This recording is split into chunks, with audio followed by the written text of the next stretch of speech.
প্রিয় নবী হযরত মুহাম্মদ সাল্লাল্লাহু আলাইহি ওয়াসাল্লামের জীবনযাত্রা পছন্দ অপছন্দ সম্পর্কে জানতে আগ্রহ থাকে সকল মুমিনের, কেননা তার সকল কিছুই মুসলমানদের জন্য অনুকরণীয়।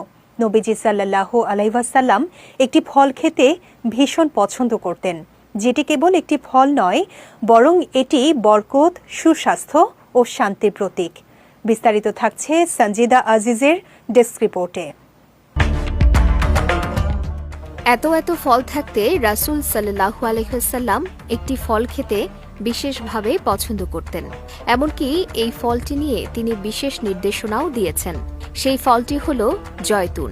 এমনকি মহান আল্লাহ কোরআনের বিভিন্ন আয়াতে এই ফলের প্রশংসা করেছেন এবং এটিকে বরকতময় গাছ হিসেবে অভিহিত করেছেন।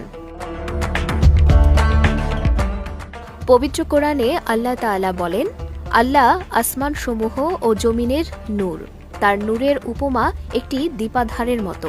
প্রদীপটি বরকতময় জয়তুন গাছের তেল দ্বারা জ্বালানো হয়, যা পূর্ব দিকেরও নয় এবং পশ্চিম দিকেরও নয়। প্রিয় নবী সাল্লাল্লাহু আলাইহি ওয়াসাল্লামের অন্যতম প্রিয় ফল ছিল এই জয়তুন। শুধু ফলই নয়, তিনি জয়তুনের তেলও ব্যবহার করতেন এবং সাহাবাদেরও এটি ব্যবহারের উপদেশ দিতেন। হযরত ওমর রাদিয়াল্লাহু তাআলা আনহু বলেন, রাসূলুল্লাহ সাল্লাল্লাহু আলাইহি ওয়াসাল্লাম বলেছেন, তোমরা জয়তুনের তেল খাও এবং তা শরীরে মালিশ করো, কেননা এটি বরকত ও প্রাচুর্যময় গাছের তেল। এছাড়া আগের নবীগণও এই গাছের ফল ও তেল ব্যবহার করতেন।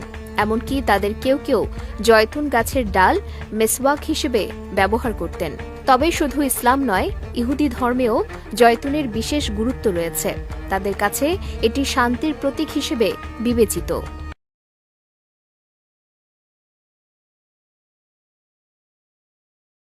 প্রিয় নবী সাল্লাল্লাহু আলাইহি ওয়াসাল্লামের সুন্নত অনুযায়ী জয়তুন ও এর তেল ব্যবহার করা শুধু শরীরের জন্য উপকারী নয়, বরং এটি দ্বীনি দৃষ্টিকোণ থেকেও ফজিলতপূর্ণ একটি আমল।